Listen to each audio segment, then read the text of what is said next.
Një person është gjetur pa shenja jete, i dyshuar i mbytur në zonën e Plepave në qytetin e Durrësit.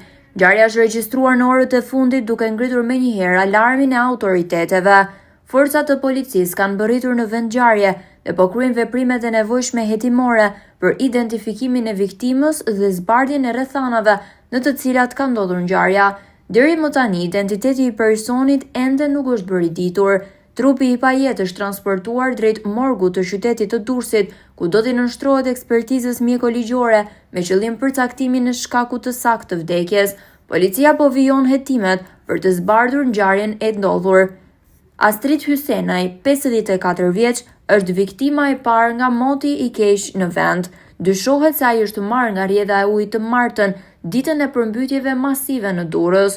Ai punonte pranë ndërmarrjes komunale në plazh dhe dyshohet se ka humbur jetën në krye të detyrës.